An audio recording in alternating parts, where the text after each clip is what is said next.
हम इंसान एक ऐसी प्रजाति हैं जो कभी अकेले नहीं रह सकते। जीवन जीने के लिए हमें परिवार की, समाज की, लोगों की आवश्यकता होती ही है। लेकिन कई बार हमारे आसपास जो लोग होते हैं, उनकी बातों का हमारे ऊपर बहुत गहरा प्रभाव पड़ता है। यदि वे हमारे बारे में सकारात्मक बोले तो हमारा आत्मविश्वास बहुत ऊंचा हो जाता है, लेकिन अगर वे हमारे विषय में नकारात्मक बोले तो हम अपने आत्मविश्वास को बिल्कुल खत्म ही कर लेते हैं। तो क्या हमारा आत्मविश्वास और हमारी प्रसन्नता दूसरों पर निर्भर करती है? यदि वे अच्छा कहेंगे तो अच्छा, और यदि उन्होंने बुरा कह दिया तो बुरा। ये कैसे संभव है? क्योंकि यह जीवन तो हमारा है और इसका निर्णय भी हमारा होना चाहिए कि हमारे प्रसन्नता और हमारी सकारात्मक हमारे ऊपर निर्भर करेगी, न कि दूसरों की बातों पर। आइए आपको एक ऐसी कहानी सुनाते हैं जिसे सुनकर आप समझ जाएंगे कि लोगों से ज्यादा स्वयं पर ध्यान देना चाहिए। दोस्तों, गौतम बुद्ध की शिक्षा हर किसी के जीवन को नई दिशा दे सकती है। अगर आप भी इसे मानते हैं तो कमेंट्स में नमो बुद्धाय लिखना मत भूलिए। चलते हैं कहानी की ओर। घने जंगलों के पास एक बहुत बड़ा कबीला रहता था। कबीले में अलग अलग परिवार एक साथ रहा करते थे। उस कबीले में हिम्बा नाम की एक लड़की भी अपने परिवार के साथ रहा करती थी।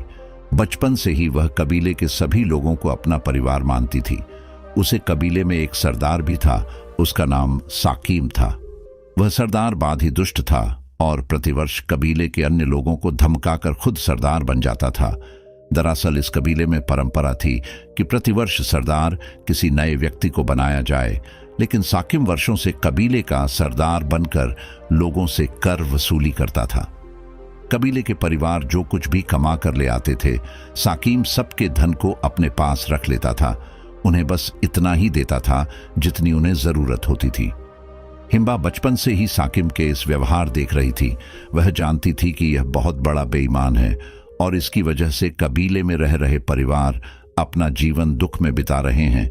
वे कितनी भी मेहनत कर लें, उन्हें उतना ही मिलता है जितना साकिम की मर्जी होती है। हिम्बा अपने बचपन में ही सोच लिया था कि एक दिन वह इस कबीले की सरदार बनेगी और सभी को उनका अधिकार अवश्य देगी, ताकि कबीले में रह रहे लोग जो उसके परिवार की तरह है, वह सभी प्रसन्नता से अपना जीवन बिताए। समय के साथ हिम्बा बड़ी हुई और आखिरकार वह दिन आया जब हिम्बा ने स्वयं काबिले के लोगों के सामने यह प्रस्ताव रखा कि वह उनकी सरदार बनना चाहती है। इस पर पूरे कबीले में खलबली मच गई थी। कोई स्त्री भला कबीले की सरदार कैसे हो सकती है? यह बात साकिम तक भी पहुंची। साकिब यह बात सुनकर हिम्बा पर हंसने लगा। उसने हिम्बा के पास जाकर कहा कि क्या सचमुच तुम इस कबीले की सरदार बनना चाहती हो? तुमने स्वयं को देखा है? क्या तुम्हारे पास इतनी ताकत है कि तुम इतने बड़े कबीले को संभल सको? हिम्बा ने बड़े ही आत्मविश्वास के साथ जवाब दिया कि वह अवश्य कबीले की सरदार बनेगी और लोगों को उनका अधिकार देगी। साकिब हिम्बा का यह आत्मविश्वास देखकर दंग रह गया। उसने मन ही मन सोचा कि इस लड़की का आत्मविश्वास खत्म करना होगा। यदि यह काम अभी नहीं किया गया तो यह आगे चलकर बहुत खतरनाक साबित होगी। साकिब ने ही हिम्बा से कहा कि ठीक है, मैं तुम्हें अनुमति देता हूं कि तुम इस कबीले की सरदार बनो। हिम्बा साकिम के मुंह से यह बात सुनकर चौंक गई। उसे पता था कि इसके पीछे अवश्य ही कोई षड्यंत्र छुपा हुआ है। हालांकि वह कबीले की सरदार बनने के लिए तैयार हो गई। पहले कबीले के लोग तैयार नहीं थे, किंतु बाद में उन्हें महसूस हुआ कि हो सकता है कि हिम्बा साकिम की तरह ना हो और हिम्बा के कारण उन्हें बेहतर जीवन जीने का अवसर मिले, साथ ही के अत्याचारों से भी मुक्ति मिले। अगले दिन हिम्बा कबीले की सरदार बन गई। अब से कबीले का प्रत्येक परिवार जो कुछ भी कमा कर ले आता था, वह उन्हें सभी में बराबर बराबर बांट दिया करती थी। कोई भी निर्णय लेने से पहले वह कबीले के लोगों से विचार विमर्श करती और सबकी भलाई के बारे में सोचकर ही निर्णय लेती थी। ये सब कुछ देखकर साकिब हैरान रह गया। उसने तो हिम्बा को इसलिए सरदार बनने की अनुमति दिलवाई थी क्योंकि वह जानता था कि यह जल्दी थक जाएगी और अपना निर्णय वापस ले लेगी, किंतु ऐसा ना होता हुआ देखकर उसके मन में षड्यंत्र चलने लगे।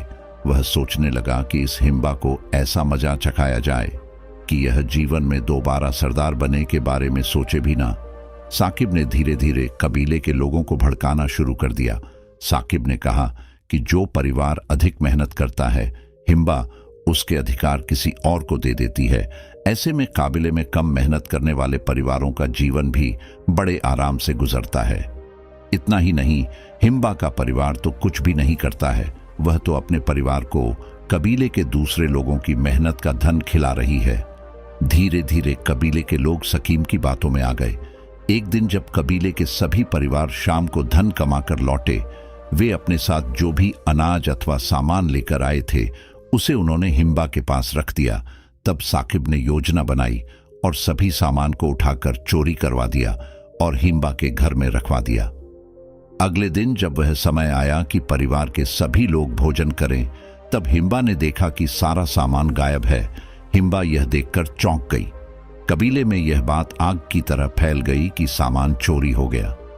कबीले के लोग यह सोचने लगे कि अवश्य ही हिम्बा ने जानबूझकर हमारी मेहनत का धन चुरा लिया है।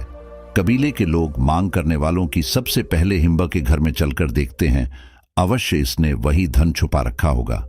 आखिरकार कबीले के सभी लोग हिम्बा के घर गए और तलाशी ली। उन्होंने देखा कि हिम्बा के घर के पीछे गड्ढा बनाकर सारा सामान उसमें छुपा दिया गया है। ये देखकर कबीले के सभी लोग भड़क उठे और उन्होंने हिम्बा को चोर चोर कहना शुरू कर दिया। हिम्बा इस बात से बहुत दुखी हुई। कबीले के लोगों ने उसके और उसके परिवार को बहुत भला बुरा सुनाया। उसकी वजह से उसके परिवार को भी बहुत कुछ सुनना पड़ा। कबीले का कोई भी व्यक्ति या कोई भी परिवार हिम्बा और उसके परिवार से बात नहीं करता था। सारा कबीला एक तरफ हो चुका था, जिसका मालिक अब सकीम था। आखिरकार अपने षड्यंत्र से उसने हिम्बा को हरा दिया। हिम्बा इन सब बातों से बहुत दुखी रहने लगी। वह अब नकारात्मक सोचने लगी थी। उसके आसपास के लोग उसे चोर, बेईमान, झूठा कहते। धीरे धीरे उसे स्वयं पर संदेह होने लगा। वह इस प्रकार से सोचने लगी कि अवश्य मुझ में ही कोई कमी होगी, तभी इस प्रकार कबीले के लोग मेरी बात पर विश्वास नहीं कर रहे हैं। मैं इतने वर्षों से इनके साथ हूं, किंतु फिर भी इन्हें मुझ पर विश्वास नहीं है, तो अवश्य ही मुझ में कोई कमी होगी। इस प्रकार हंसने खेलने वाली हिम्बा बिल्कुल शांत हो गई। अब वह किसी से ज्यादा बातचीत नहीं करती थी। हालांकि उसकी मां कई दिनों से उसका यह हाल देख रही थी। वह जानती थी कि उनकी बेटी ने कुछ भी नहीं किया है, फिर भी आसपास के लोगों के कारण उसी पर बहुत अधिक प्रभाव पड़ रहा है। हिम्बा की मां ने निर्णय लिया कि वे सभी इस कबीले को छोड़ देंगे। हालांकि हिम्बा स्वयं को सच साबित करने से पहले कहीं नहीं जाना चाहती थी। बेटी की यह हालत देखकर मां ने उसे सलाह दी कि बेटा, तुम अवश्य स्वयं को सही सिद्ध करो, किंतु उससे पहले तुम्हारी मानसिक स्थिति का सही होना बहुत आवश्यक है। यदि तुम्हारी मानसिक स्थिति नकारात्मक है तो तुम स्वयं को इन कबीले वालों के सामने कभी सत्य सिद्ध नहीं कर पाओगी। व्यक्ति जब तक स्वयं अच्छी मानसिक स्थिति में नहीं होता है, तब तक दूसरे लोगों की बातें उसे प्रभावित करती रहती हैं। मां ने कहा कि बेटा, यहां से कुछ ही दूरी पर बुद्ध सन्यासी का आश्रम है, तुम एक बार वहां अवश्य जाओ। मां की बात मानते हुए हिम्बा ने बुद्ध सन्यासी से मिलने का निश्चय किया और उनके आश्रम पहुंची। उसने देखा कि आसपास बुद्ध सन्यासी के शिष्य आपस में बातचीत कर रहे हैं और खूब शोर मचा रहे हैं, किंतु इतने शोर के बीच में भी बुद्ध सन्यासी बड़ी ही शांति से बैठे हुए हैं। यह देखकर हिम्बा को बड़ा आश्चर्य हुआ। उसने थोड़ी देर प्रतीक्षा की और तब बुद्ध सन्यासी की आंखें खुली। हिम्बा ने सबसे पहला प्रश्न किया, हे महात्मा, आप किस प्रकार इतने शोरगुल के बीच में भी शांत बैठे हुए हैं? क्या इस शोरगुल का आपके ऊपर कोई प्रभाव नहीं पड़ रहा? बुद्ध सन्यासी मुस्कुराए और बोले, नहीं, इस शोरगुल का मेरे ऊपर कोई प्रभाव नहीं पड़ रहा है, क्योंकि मैं अपने ऊपर इस प्रभाव को पड़ने नहीं दे रहा हूं। हिम्बा ने कहा, क्या यह संभव है कि आप स्वयं को प्रभावित होने से रोक लें? हिम्बा ने अपनी सारी बातें बुद्ध सन्यासी को बताई और कहा कि किस प्रकार कबीले के लोगों की बातों से वह बिल्कुल परेशान हो चुकी है। जो उसने नहीं किया उसे वह भी सुनना पड़ रहा है। ऐसी स्थिति में वह स्वयं को संभाल नहीं पा रही है। बुद्ध सन्यासी ने उसे समझाते हुए कहा कि हमारा मानसिक स्वास्थ्य हमारे हाथों में है। आसपास के लोग चाहे कितने भी बुरे हों, किंतु हमें हर परिस्थिति में स्वयं को खुश और सकारात्मक रखना चाहिए, और यही जीवन का नियम है। यदि आप ऐसा करने में असफल हैं, तो फिर आप इस जीवन को चलाने में भी असफल हो जाएंगे। हमें कभी लोगों की बातों में नहीं आना चाहिए, क्योंकि इस संसार में प्रत्येक व्यक्ति का अलग अनुभव, अलग व्यक्तित्व है। वह जो कुछ भी रहेगा उसमें उसके अनुभव और व्यक्तित्व का मिश्रण होगा। यदि हम संसार के प्रत्येक व्यक्ति की बातों को सच मानने लग जाएंगे, तो फिर हम अपना जीवन कब जिएंगे? दूसरों की बातें हमें प्रभावित अवश्य करती है, किंतु यह हमारे ऊपर निर्भर करता है कि हम उन बातों को अपने ऊपर किस प्रकार से लेते हैं। यदि हम चाहेंगे तभी हम उनकी बातों से प्रभावित होंगे। यदि हमारी इच्छा नहीं है कि उनकी बातें हमें प्रभावित करें, तो हम स्वयं को सुरक्षित रखने में अवश्य सफल हो जाएंगे। अगर आप दूसरों की बातों से दुखी होते हैं, तो एक इंसान के तौर पर यह आपकी सबसे बड़ी असफलता है। ईश्वर ने आपको अलग से व्यक्तित्व और अलग से बुद्धि दी है, भला दूसरे की बुद्धि आपको क्यों प्रभावित करे? क्या आप स्वयं की जिम्मेदारी लेने के योग्य नहीं हैं? दूसरे लोग कब तक आपकी प्रसन्नता और सकारात्मकता के लिए जिम्मेदार होंगे? अगर आप दूसरों पर ही निर्भर हैं कि वह आपको प्रसन्न और सकारात्मक करें, तो फिर आपकी बुद्धि तो बेकार है। जब तक आप अपने जीवन में अपनी खुशियों की जिम्मेदारी नहीं लेंगे, तब तक दूसरे लोग आपको खुश नहीं रहने देंगे। हम सभी स्वयं के लिए जिम्मेदार होते हैं। हमें सकारात्मक रहना है अथवा नकारात्मक, खुश रहना है या दुखी, यह निर्णय हम स्वयं करें तो अच्छा होगा। हिम्बा बुद्ध सन्यासी की बातों से बहुत प्रभावित हुई। उसने कहा कि मैं अपनी सुरक्षा किस प्रकार से करूं? कैसे सकारात्मक और खुश रहो? क्या इसका कोई उपाय है? बुद्ध सन्यासी ने कहा, उपाय है, किंतु इसका उपाय बताने से पहले क्या तुम मेरा एक काम करोगी? हिम्बा ने कहा, अवश्य महात्मा, आपने मुझे जीवन में नई दिशा दिखाई है। मैं आपके लिए कुछ भी करने को तैयार हूं। बुद्ध सन्यासी ने कहा, ठीक है, तुम अपने कबीले में वापस लौट जाओ, और वहां पर जब लोग तुम्हें झूठा और बेईमान कहे, तब तुम मुस्कुराते रहना। ऐसा तुम्हें 1 सप्ताह तक करना होगा। 1 सप्ताह के पश्चात तुम यहीं पर मुझसे मिलना। बुद्ध सन्यासी की बात मानते हुए हिम्बा कबीले में वापस चली गई। अब से जब कोई कबीले में उसे झूठा और बेईमान कहता, तो वह उसकी ओर मुस्कुरा कर देखा करती और प्रसन्न रहती। यदि कोई उसे प्रश्न करता कि उसने चोरी क्यों की, तब वह कहती कि भला कर चोरी का सामान अपने घर में क्यों रखेगा। उसकी सोच अब सकारात्मक हो चुकी थी।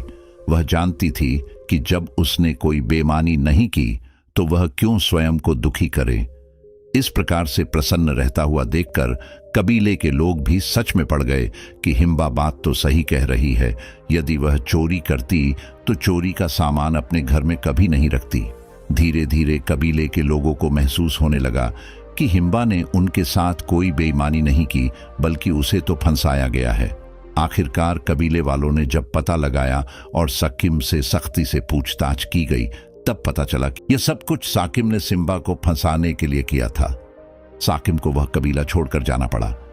1 सप्ताह के बाद जब हिम्बा बुद्ध सन्यासी के पास पहुंची और उन्हें बताया कि उसे पर जो भी आरोप लगे थे वह हटा दिए गए हैं और वह अब से कबीले की नई सरदार है, बुद्ध सन्यासी ने कहा कि देखा, सकारात्मक और प्रसन्न रहने से क्या होता है।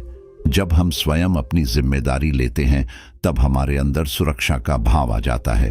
हमारी प्रसन्नता हमारे अपने व्यवहार पर निर्भर करती है, उनकी दूसरों के व्यवहार पर। जीवन में प्रसन्न रहने का सबसे बड़ा मंत्र यही है। जब हम हजारों बार नकारात्मक बातें सुनकर भी प्रसन्न रहना सीख जाएंगे, तभी सचमुच हमारे भीतर भी सकारात्मक और सुरक्षा का भाव आएगा। प्रत्येक परिस्थिति में मुस्कुराते रहना चाहिए। इससे हमें नए नए विचार आते हैं और हम अपने जीवन में सफलता की ओर आगे बढ़ते हैं। हिम्बा ने बुद्ध सन्यासी को धन्यवाद दिया और वहां से चली गई। उसने निश्चय किया कि लोग चाहे कितने भी नकारात्मक हो जाए, किंतु वह मुस्कुराना और सकारात्मक रहना कभी नहीं भूलेगी। थैंक यू दोस्तों। उम्मीद करते हैं क्या आपको यह वीडियो पसंद आई होगी। वीडियो को लाइक जरूर करें और इसे अपने परिवार और दोस्तों के साथ शेयर करें।